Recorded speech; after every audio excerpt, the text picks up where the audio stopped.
Bonjour tout le monde, bienvenue à ce nouveau vidéo de TEW 2016 édition WCW 1993. On va débuter notre deuxième semaine de l'année 1993, deuxième de janvier. Juste comme ça rapidement, juste dire qu'on a l'air d'avoir une nouvelle fédération là, qui prend de l'ampleur dans notre partie, la BCW qui est au Canada. A l'air de... On peut regarder, là, c'est quoi ça, la BCW, c'est la Border City Wrestling. Je pense que c'est ça, la fédération de Scott D'Amore, qui est en train de recruter là, pas mal de gens. Là. Ils ont déjà Jim Cornette. Hey, on pourrait recruter Jim Cornette, mais je sais pas si... Oh my god, le monde aime Jim Cornette. Je sais pas si... On a déjà comme pas mal de managers, mais en tout cas... Ils viennent d'ouvrir, ils sont allés chercher quelques lutteurs bons, dont le Soul Taker, qui est un monstre qui vient d'un endroit que personne ne sait. Les Thornton, Joey Legend, Bobby Duncan Jr. En tout cas, intéressant de voir qu'il y a une nouvelle fédération qui voit le jour.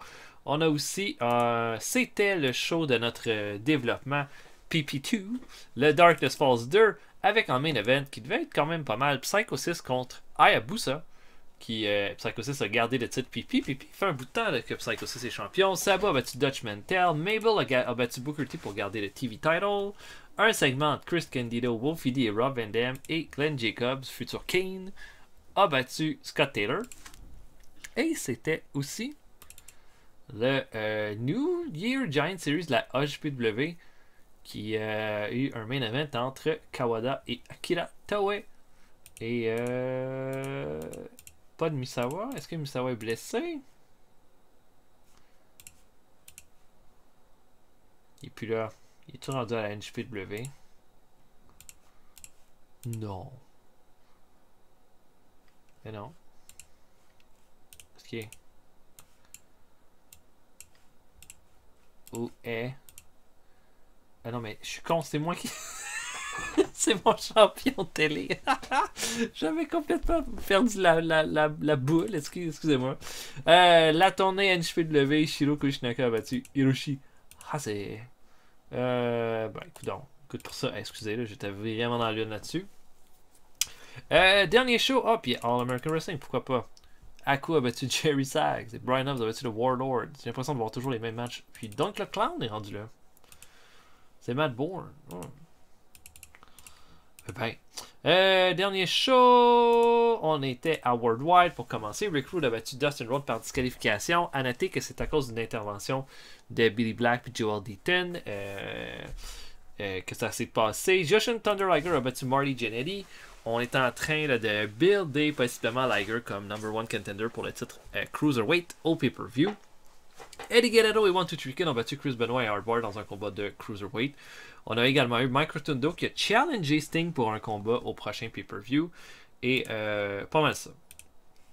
Power Hour, on était dans les maritimes. Steve Austin et Davey Boy Smith ont fait équipe pour battre Hellman et Kevin Sullivan. Fatu a battu Conan. Et Bobby Eaton a battu Dave Taylor. On a également eu là, un Big Van Vader qui a essayé d'intimider Missy Hyatt. Et Scott Steiner est venu faire le save. Ça s'est bien terminé de ce côté-là. B-. Et Saturday Night, notre main event, Shawn Michaels a battu Dusty Rhodes. Misawa a challengé Kenta Kobashi pour un combat au pay-per-view pour son titre télé, dans ce qui devrait être un banger. Scott Hall a battu Great Suzuki. Arn Anderson vient attaquer Sasuke ensuite, mais Stan Hansen, hein, toujours en rivalité avec les Horsemen, vient faire le save. Les Painkillers, nouvelle équipe, ont battu Buddy Landel et Rip Rogers. Par contre, au moment où les deux font équipe, on apprend qu'ils n'ont aucune chimie ensemble. Alors que j'avais l'intention de faire de cette équipe-là là, comme mes number one contender pour le pay-per-view. Et bon, j'ai laissé la question, j'ai regardé un peu, puis je pense que je vais les laisser ensemble juste pour le mois. Peut-être éviter les combats par équipe, par contre, peut-être des one-on-one jusqu'au pay-per-view, puis on fera quelque chose au pay-per-view rendu là. Piper parle encore contre Shawn Michaels. Il n'en a pas terminé avec lui. Brad Pillman fait son premier match depuis la perte de son titre et Landstorm. On a eu un gros face-à-face là, avec Bret Hart, Davey Boy Smith, Owen Hart et Kurt Hennig. Dans le fond, Bret et Owen se sont engueulés. Davey Boy est arrivé au milieu pour dire qu'il y en avait assez de tout ça. Et Owen Hart a sorti Hennig comme prochain challenger de Bret Hart. On sait que Owen dit qu'il est encore un petit peu blessé là, de l'attaque vicieuse de Bret Hart qui l'a fait qu'il l'a battu la dernière fois. Raven a battu la Parka, puis on a eu un segment avec le champion Lex Luger là, qui faisait sa première apparition depuis qu'il gagnait le titre, et Steve Williams est venu brasser la soupe. Et Luger là, était fâché, a voulu comme s'interposer pour lui dire de ne pas gâcher son moment, et Williams l'a juste humilié. Et Williams se positionne comme number one contender, mais est-ce que ça va être juste ça? Voilà, on verra. Bon, j'ai des gars. Ah oui, non champion. Donc, champion des États-Unis, Cactus Jack, une défense de titre, prestige à B+. Cruiserweight, Dean Malenko, 5 défenses de titre, prestige à C+. Champion du monde, Lex Luger, encore aucune défense de titre, mais un prestige de A+. Champion du monde, Diamond Dallas Page et Vinny Vegas, 8 défenses de titre. Commence à avoir un bon règne, eux autres là. Et un prestige de C+. C'est peut-être la. On a des matchs de B. C'est quand même cool. Quand on avait Owen Hart et Justin Liger, on pouvait avoir des B+, puis c'était vraiment cool, cependant. Là, on a moins ça ici. Et champion télé, c'est Mitsuharu Misawa avec une défense de titre et un prestige de C+. Ok. Prochain show. Bret Hart va faire équipe avec Davey Boy Smith contre les Edge Shrinkers. Ça devrait être un super bon match. En plus que ça fait Edge Shrinkers, j'aime toujours ça, les faire lutter. Tony Schiavone a des problèmes de morale dans une 3000. Ça va régler tout, j'imagine. Exactement. Puis tiens, Raven, on va faire la même chose. On a de l'argent, on va dire 4000. Il est content, bon. Fait qu'on a juste ça. Qu'est-ce que je voulais voir? Il y avait quelque chose que je voulais faire. Je m'en rappelle plus. Je ne m'en rappelle plus. Les storylines, oui. Fait que la rivalité Bret Hart, Owen Hart, Davey Boy Smith est à B+. Malenko Liger, c'est pas commencé. Tout ce qui est. On a mis Luger et Williams ensemble, c'est à B. Bon. La rivalité Painkillers contre les Greasers est à C-. Kobashi Misawa, c'est à C. Rick Rude et Austin, c'est à A. Et Anderson et Forceman contre Stan Hansen, c'est à B+. Donc ça va bien de ce côté-là. On va avancer jusqu'au pay-per-view, jusqu'au show.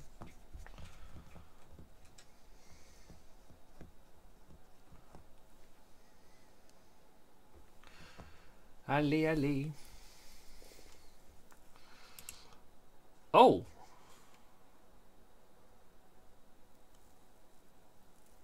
Ok, c'est le scandale des problèmes financiers à la WWF. Les stéroïdes et les scandales sexuels, combinés avec le ralentissement de l'industrie de la lutte, ont fait mal à la WWF. Des rapports disent que les crew members puis les managers et les annonceurs sont très déçus des coupures au niveau salarial et que plusieurs noms sont pas contents de leur situation à la WWF et veulent s'en aller. Ok. Ben, coudonc. Sont-ils à vendre? Ça finit la game si j'achète la, la WWF. Non, non, qu'est-ce que j'essaie là? Bon.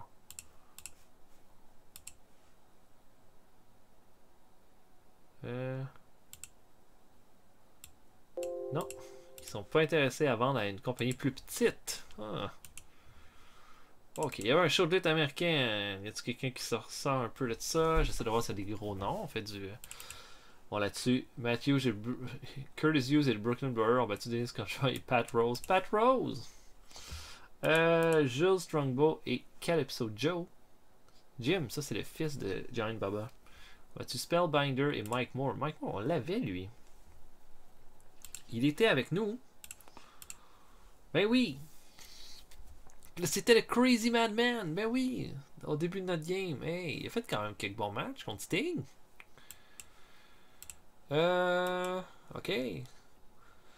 Jim Power et Ron Bass ont battu Al Green et The Great Vojo. Ok, bon, il n'y a pas vraiment grand chose d'impressionnant dans ce show-là. Ok, on continue d'avancer.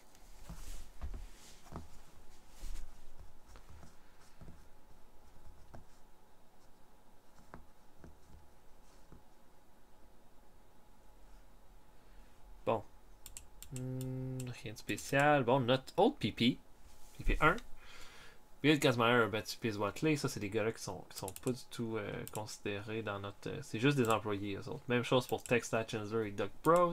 Mark Merrow, par contre, est avec nous. Il perd. Et Team Life. Je sais pas c'est qui Team Life. Avec Eddie Golden. Ont battu Eli the Innovator et Rudy Boy. Fait que j'ai juste Billy Kidman puis Mark Merrow de mon développement qui ont lutté dans ce show-là. Ok. Rien de spécial. Et on va lutter. On va faire notre show. Donc, ok, incident. Fit Finlay, Arn Anderson. Fit Finlay a été amené au Wrestler's Court. Il a pas payé sa part dans un bar, dans son tab. Arn Anderson l'a mis coupable et il doit acheter des drawings pour tout le monde après le show. Excellent, Fit Finlay améliore son attitude. C'est vraiment bon ça. Surtout que Finlay, on avait un spot pour lui. Là, fait qu'il faudrait vraiment pas qu'il gâche ça. Ok, bon. Ok, maintenant. Un medal. Avec Sting.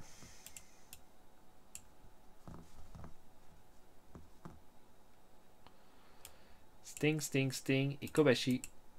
Non. Ok. Donc, je book Main Event. Bret Hart et Davey Boy Smith affrontent les Head Shrinkers. Je book et on se voit après. À tantôt, tout le monde. Ok, on ouvre ça. Pre-show, alors que Brian Walsh, lutteur local, affronte Lance Storm. Lance Storm qui a eu un bon showdown avec Brian Pillman lors du dernier épisode. Donc là, il va commencer probablement à accumuler ses premières victoires, Lance Storm. Et puis là, ben, il affronte un gars qui a vraiment plus rien dans le réservoir. Là. Brian Walsh a fait un combat de 7 minutes 54. Il était fatigué après. Il y a plein de négatifs. La foule l'aime pas, tout ça. Lance Storm va faire abandonner qu'un Canadian Maple Leaf à 7 minutes 54. Une belle performance d'essai pour Lance Storm là-dedans. Il va améliorer son performance skill. Donc voilà, on peut pas demander mieux que ça. Bon, ça a l'air qu'il faudrait que je book mieux Brian Walsh parce que 7 minutes c'est beaucoup trop long pour lui. Ensuite, combat entre Norman le Lunatic et Horace Boulder. Horace qui est un No Enhancement Talent. Norman va le battre avec un Jumping Senton à 5 minutes 38 dans un beau squash match.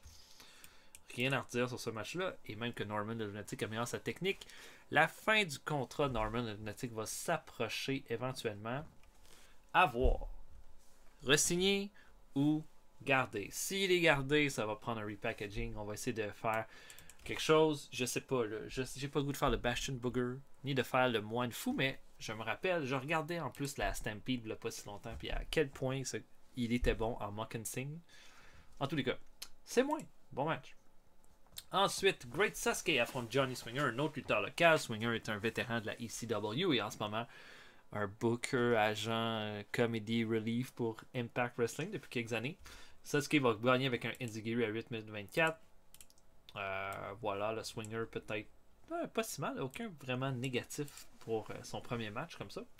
Il est jeune, il a 17 ans là, dans cette game-là. Et le dernier combat de pre-show, Samurai Warrior, un autre lutteur local, affronte Brian Lawler. Lawler va faire un bon combat, mais va gagner avec le Tennessee Jam à 5 minutes 53 dans un squash match. Excellent. On ouvre le show. Brian Pillman affronte Awesome Kong. Le Pillman, on l'utilise maintenant pas juste à Saturday Night, on peut l'utiliser à Worldwide. Et là, on va aller faire un bon match contre Awesome Kong. C'était vraiment plus pour le tester. Là. Awesome Kong rendu là où est-ce qu'il peut se rendre. Un peu comme j'avais fait avec Lance Storm. Pillman va le battre avec un L Pillman à 10 minutes 2. C'est un strong start. Une grosse performance pour Pillman. Awesome Kong améliore sa technique grâce à ce combat-là. On y est pas encore peut-être pour Awesome Kong, mais tu vois, j'ai pas de problème de. À part le momentum, Awesome Kong n'a aucun négatif. Fait que j'imagine que le training a été vraiment bon pour lui à ce niveau-là. Son partenaire va éventuellement sortir du développement. Donc, ça devrait être une équipe quand même vraiment cool. Ça, c'est mon feeling. Fait qu'un bon B pour commencer. Ensuite de ça, on a une promo de Sonny Ono et Dean Malenko qui sont ensemble. Et Ono prend la parole et dit qu'il a entendu des rumeurs que Jushin Thunder Liger espérait devenir champion Cruiserweight. Et puis, il dit que ça va être un honneur, en fait, pour Dean Malenko de battre celui que certains disent que c'est celui qui a initié un peu la division Cruiserweight à la WCW avec Owen Hart. Il dit que ça va lui faire plaisir de montrer que maintenant, la division Cruiserweight est à un autre niveau qu'elle était quand ça a commencé, puis que c'est grâce à des talents uniques comme Dean Malenko, des gens imbattables, des gens qui ont tout fait. Excusez, ma chaise craque. Oh, j'étais mal assis.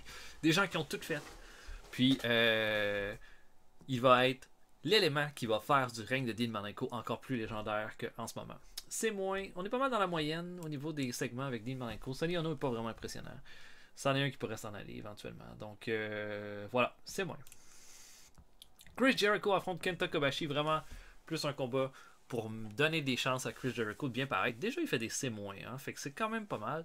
Et évidemment, pour Kobashi, ben, il va être le number one contender pour le titre télé. Donc, il faut lui donner des victoires. Les annonceurs vont juste parler de ce combat-là qui est super attendu entre les deux lutteurs. Et Kobashi va faire un Orange Crush à 10 minutes 3 pour terminer le combat.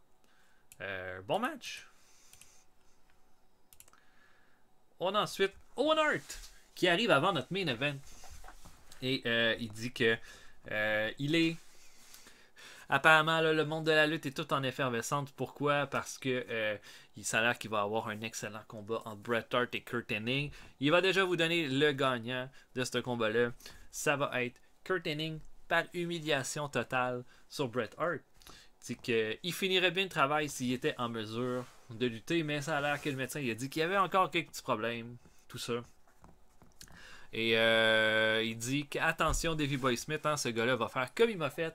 Il va te poignarder dans le dos, comme c'est rien que ça qu'il sait faire. Blablabla. Bla, bla. Et là, Steve Austin fait une apparition surprise. Personne ne l'attendait ce soir. Austin dit qu'il a cherché Rick Rude dans les coulisses toute la soirée. Il l'a pas trouvé. Ça a l'air qu'il y en a un autre. Ça a l'air qu'il y a 2 lutteurs en ce moment de l'USW qui ont peur de se battre. Et il dit à Owen Hart de foutre le camp puis de laisser son frère puis Davey Boy lutter parce qu'il veut voir un bon combat puis toute la foule aussi. Owen Hart dit que ça n'a pas de bon sens, personne n'a le droit de me parler comme ça. Et Austin fait comme s'il allait monter dans le ring et Owen Hart fait juste quitter. Il veut rien avoir à faire avec ça. Et il quitte le ring. On a ensuite notre main event. Bon, ben c'est moins bon que ce que j'aurais pensé. Bret Hart et Davey Boy Smith qui affrontent les Edge Shrinkers. Qu'est-ce qui... Je sais pas, hein? Il n'y a pas beaucoup de négatifs. C'est vraiment beaucoup de positifs. Je comprends pas pourquoi. C'est vrai que Davey Boy Smith était le weak link de ce match-là. Incroyable. En tous les cas, Bret Hart et Davey Boy Smith affrontent les Edge Shrinkers. Dans ma tête, ce serait un bon match. Un bon match solide entre les deux lutteurs. Entre les 4 lutteurs. Avec... bon, c'est ça, là, les Edge Shrinkers qui vont dominer Bret Hart une bonne partie du combat. Et Davey Boy Smith va avoir le hot tag, va faire plein de choses cool, tout ça. Et puis, à un moment donné, là, il va y avoir Samu qui va tenir Bret Hart va tenir les bras par en arrière. Fatou va tenter un super kick. Bret Hart va se tasser, mais Samu va se tasser aussi. Et Davey Boy Smith va recevoir le coup de pied directement dans la tête. Bret Hart va ensuite faire un roll-up et enfermer Fatou dans le sharpshooter. Davey Boy Smith, là, avec ce qui reste d'énergie, va tenir la jambe de Fatou, de Samu, et ça va se terminer comme ça là, durant le match. Et là, après le combat, là, on va voir Owen Hart qui va revenir juste en bas du ring, qui va dire à Davey Boy, il avait prévu ça, il avait prévu que tu allais recevoir le kick. Ce gars-là, faut pas lui faire confiance et tout. Et Steve Austin va revenir pour chasser Owen Hart dans le bas du ring. On va terminer le show là-dessus. Tout le monde va être bien content. Un B-. Et bon show. Bon show. On a quand même collé quelques noms pas pires. Là. C'est comme, il y avait Pillman qui était dans le show. Bret Hart, Davey Boy. C'est quand même quelques gros noms. Là. Oh, J.J. Dillon. Ça demande si on va le garder, mais c'est pas vraiment quelqu'un qui m'intéresse, ça, J.J. Dillon. Plein d'autres nouveaux lutteurs à la BCW. John Paul, Shane Sewell. Lui, il va être... il va devenir arbitre, je pense. À la TNA plus tard. Ice Train, hey, lui. Un moment donné, on pourrait le signer, lui. Bon, il n'y a pas eu grand chose de spécial, non. À la fin du contrat du Dillon, on s'en fout. Johnny Ace veut une augmentation, on va lui donner son augmentation. Ok. Bon, maintenant on s'en va Canada. On s'en va Canada. Puis Comment ça va, Liger, au Canada? Vraiment pas. Pas populaire. Je pense pas que la Parka, ça doit être foufou non plus. Non, effectivement, encore pire. Marty? Marty est correct, mais contre qui on le ferait lutter? Contre Sean? Un Sean, un Marty Sean? Pourquoi pas? C'est quand même un nice match. Hein?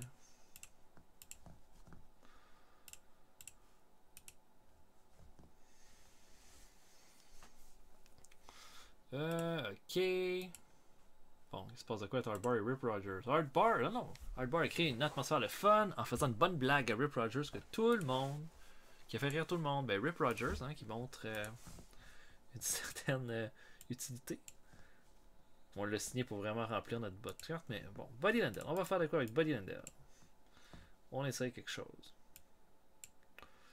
Mettons Buddy Landel et Stevie Ray. Non. Ok, pas d'amitié.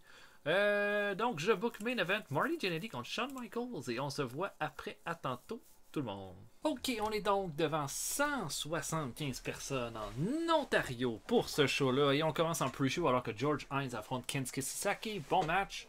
Ben, bon match. Un match correct. Là, Sasaki n'a aucune popularité au Canada, c'est à comprendre, mais Hines va l'emporter avec un German Suplex à 8 minutes 22 dans un combat correct.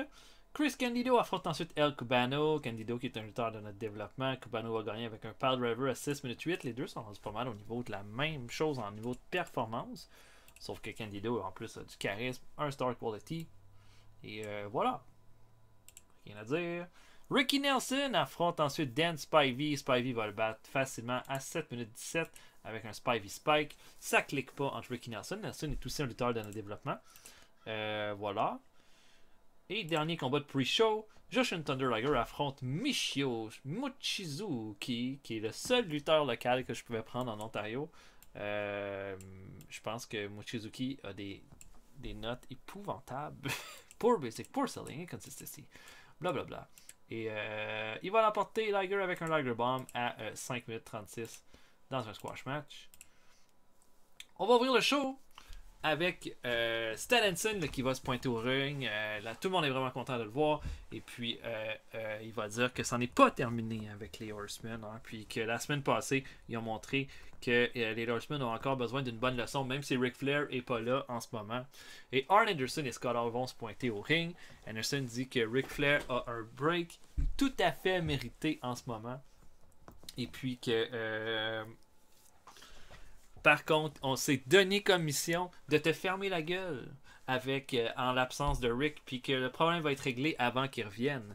Et puis, le problème, c'est que ça serait trop facile, tu sais, de se battre à 2 contre 1 contre toi. Puis on a vu même à 3 contre 3, quand t'as amené le Rock'n'Roll Express, ça n'a absolument rien changé. Hansen dit que c'est vrai qu'il n'a pas réussi à Starrcade à les arrêter, sauf que là, il y a quelqu'un qui a vraiment une raison de s'en prendre à eux, puis de se venger. Puis ça va l'aider dans leur prochain match. Anderson et Scott Hall ne comprennent pas. Et sur le logo, là, je ne sais pas si vous vous rappelez à l'époque, il y avait un logo de la WCW énorme à côté de l'entrée du ring. Great Sasuke monte sur le logo et fait un moonsault sur Arn Anderson et Scott Hall. Et là, la foule adore ça. Et ça fait un C. Bon, c'est pas top parce que de toute façon, Sasuke a aucune popularité au Canada. C'est ça qui a fait que ça a baissé la note. Mais voilà. Donc là, je sais que c'est complètement pété. Là. Stan Hansen et Great Sasuke en team ensemble contre les Four Horsemen. Mais j'ai goût d'essayer quelque chose, puis ça va vraiment aider vers la suite de qu'est-ce qu'on prépare avec les Horsemen, puis tout ça. Donc voilà, un C. Ensuite, on a un combat par équipe. Conan et Jeff Jarrett font équipe pour affronter les Taylor Twins. Les Taylor Twins vont l'emporter alors que Dave Taylor va faire un Bridging Follow Slam à Conan. En termes de performance, là, les Taylor Twins ont bien paru avec des C-, alors qu'ils sont pas très populaires au Canada. Et voilà, bon petit match. Et il va y avoir quelque chose pour les Taylor Twins d'assez important pour le prochain pay-per-view, donc ça devrait être bien. On a ensuite un match entre La Parka et Big Van Vader. La Parka, 0 popularité au Canada, mais Vader et lui vont faire un bon match. Les deux ont Non, les deux n'ont pas une bonne chimie ensemble. Désolé, je pense que j'avais mal lu. Mais au final, Vader va l'emporter avec un Vader Bomb à 14 minutes 10. C'est que on va parler là, du fait qu'il y a une rivalité à terminer avec Scott Steiner durant le combat de Vader. Et le main event, Marty Jannetty affronte Shawn Michaels, un bon match. Là, imaginez, c'est pas un plus un showcase match. Marty Jannetty va vraiment tout faire, va passer près de gagner à plusieurs occasions, mais au final, à 15 minutes 10, un Sweet Shine Music va terminer le combat et Shawn Michaels va aller chercher la victoire. Et après le match, ça n'est pas terminé. Roddy Piper arrive au ring. Et ça brawl entre les deux, mais Piper va vraiment attaquer Michaels comme un déchaîné. Il va se sauver en bas du ring. Et qu'est-ce qui va arriver? Shawn Michaels va prendre la cloche du ring et bang! Il va frapper Piper avec. Et ça va se terminer là-dessus. Et voilà, Michael, vraiment sa soirée, il s'en sort bien. Et ça fait un bon show. Un bon show. Et là, ça va être Saturday Night. Qu'est-ce que je veux avoir comme main event? Telle la question. Plein d'opinions. Jeff Jarrett dit que George Lines est pas mal bon dans le ring, il faudrait lui donner un push. Piper dit la même chose. Et Dusty Rhodes dit que Kensuke Sasaki va être une star. Quand même nice d'avoir ça comme opinion. Et finalement, oui, Elsting avec nous. Muscle Elizabeth. Ouais, Miss Elizabeth qui signe avec nous autres, c'est quand même nice. Là, il n'y a pas vraiment rien de spécial. Allons voir. Bon, il faut lui donner une place dans le roster. On va la mettre manager, j'imagine. Ouais. Qu'est-ce qui. Où est-ce qu'elle irait, Miss Elizabeth? Là, c'est vraiment pour un peu le star power de tout ça. Je sais pas à quel point j'ai des lutteurs qui auraient besoin. Peut-être pas dans le main event. J'essaie de voir. Ok, oui, je pense que j'ai une idée, mais ce sera pas pour tout de suite. Mais oui, il y a quelque chose qui va se faire avec Miss Elizabeth bientôt. Bon, qu'est-ce que je veux comme main event of the evening? Ça va. Un bon face, un bon face, un bon face. Peut-être un gars comme Eddie. Eddie a rien au pay-per-view de toute façon.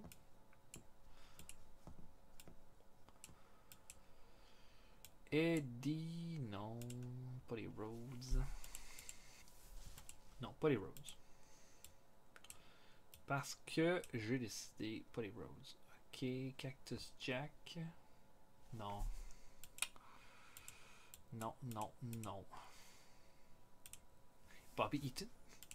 Ok, il faudrait qu'il affronte des heals. Juste pour qu'il soit mis over. Je peux pas faire lutter Warner tout de suite, pas avec les spots que j'ai eu.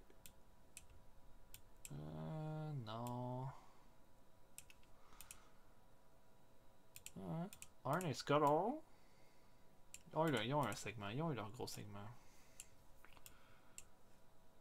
Ça pourrait être contre DDP. Puis, ouais, oui, on pourrait juste avoir une défense de titre par équipe en main event. Ah, ça ferait changement, ça. C'est rare que c'est main event en plus. Tiens. Contre Eddie et Bobby Eaton. Rien de storyline. Mais tu sais. Ok. Donc, voilà pour ça.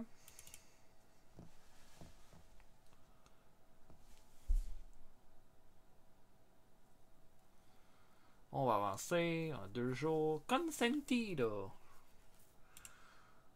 Oh. Akira Maeda est blessé.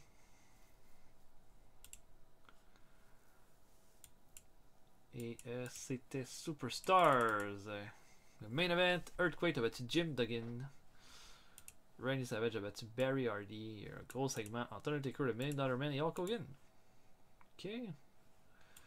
Oh, Yoshiaki Fujiwara. Ben, s'il luttait aux États-Unis, je l'aurais signé tout de suite. Je l'aime tellement, ce gars-là. Ouais. Vraiment un lutteur à voir si vous aimez la technique et les petites choses.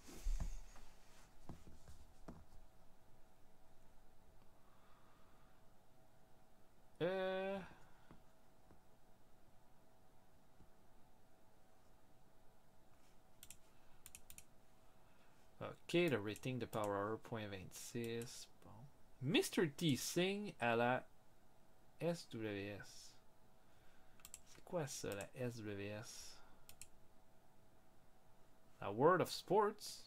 Oh, ils ont des bonnes. Sont populaires au Japon. Ben oui, ils ont signé Mr. T. Puis Mitsuhiro Matsunaga. Ok, il y a quand même quelques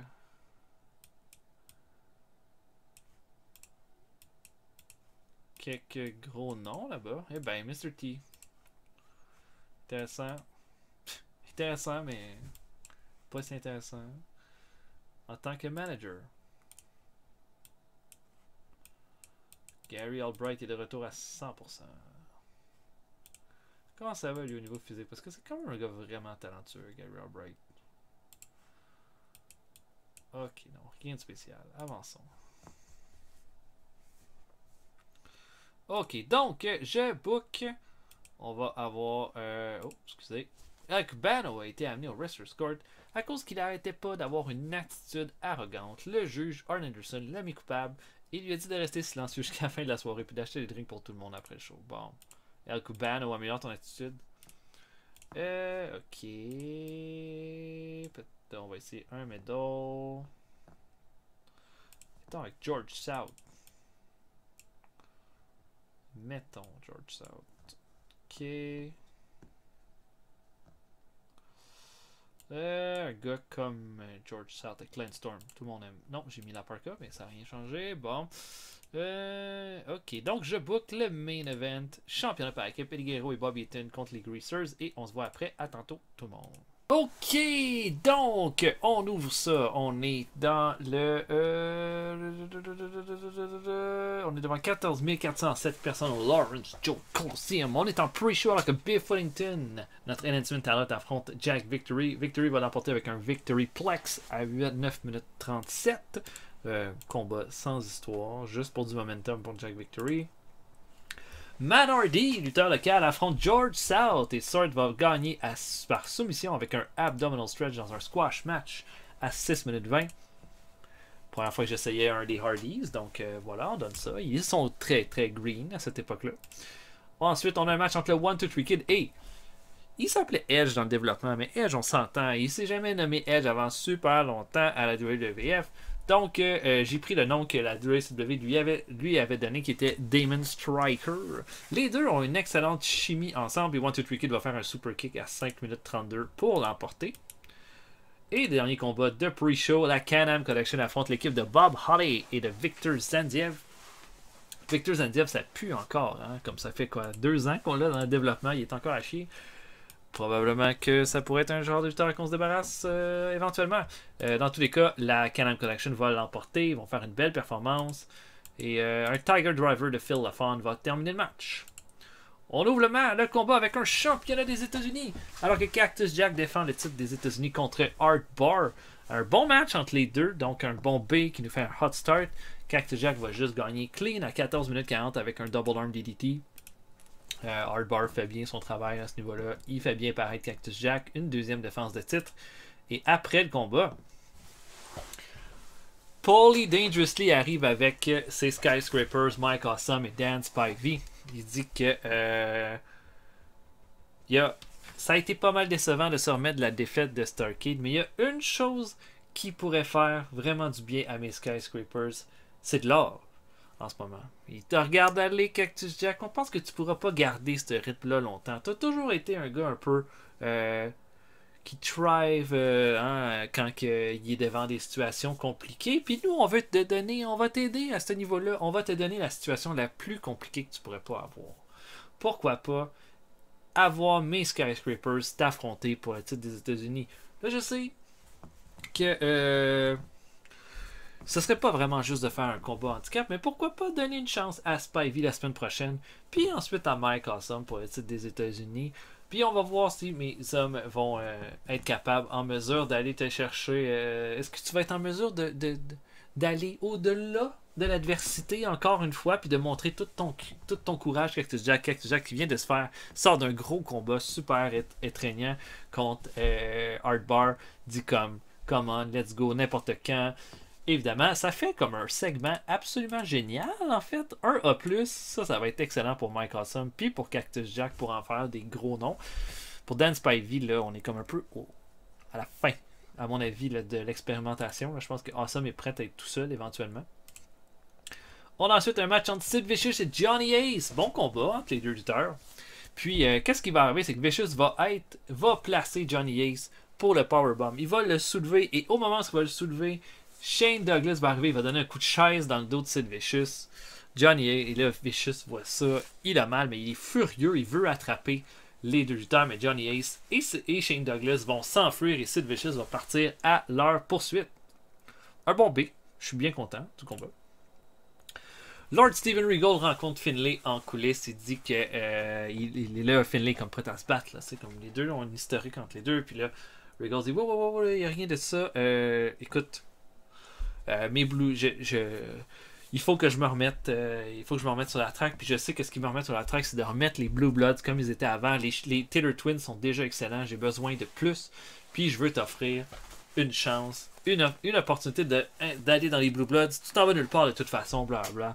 Finlay dit j'aime mieux aller nulle part que d'aller avec toi. Puis si tu me reparles une autre fois, je te punch dans la gueule.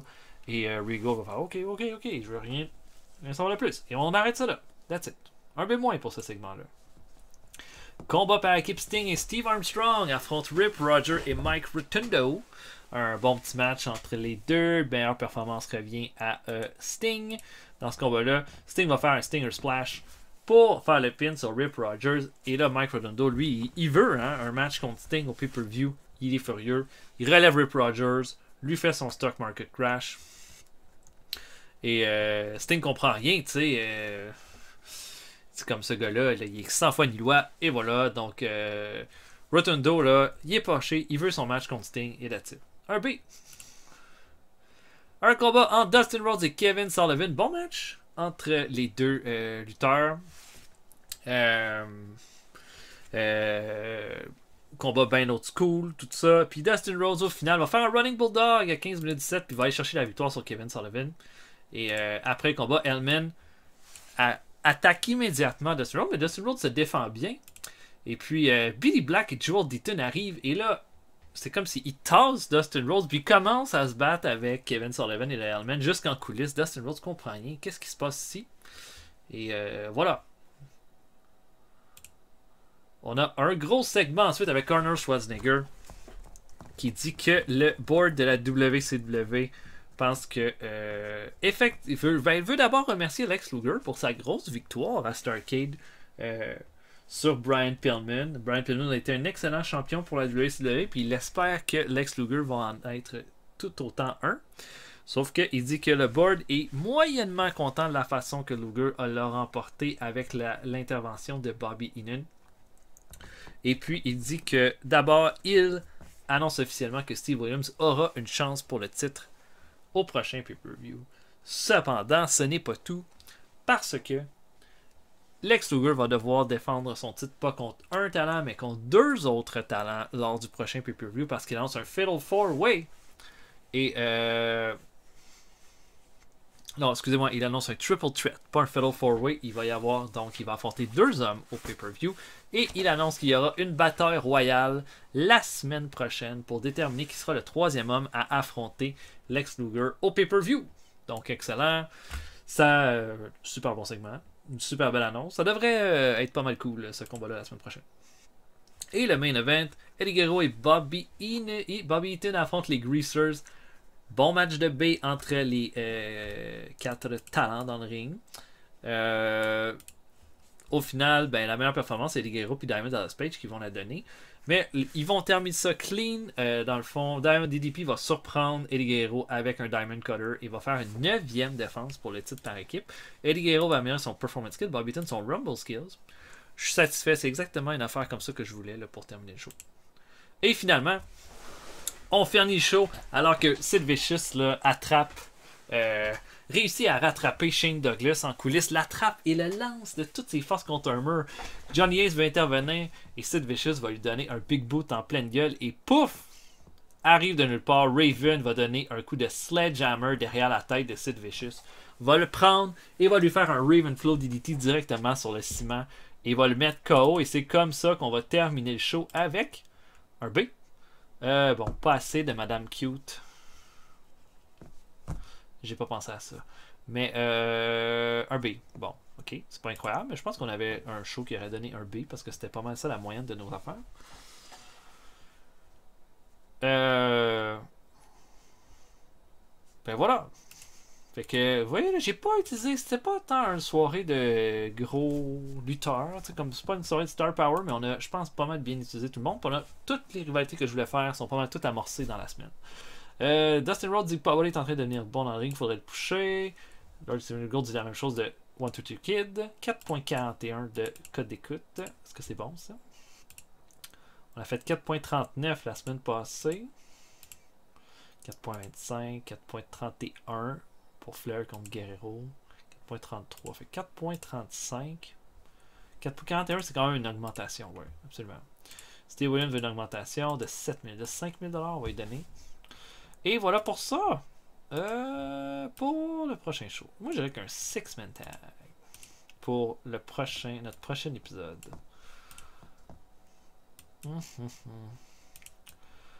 Eddie, il se glisse bien partout. Donc on va voir pour ça. Bear Windham est blessé.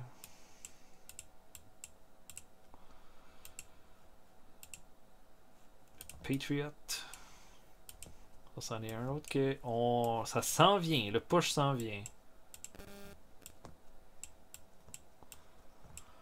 Ok, bon.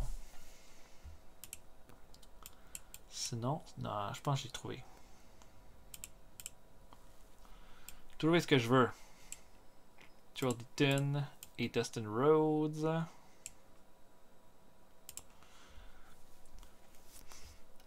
Contre.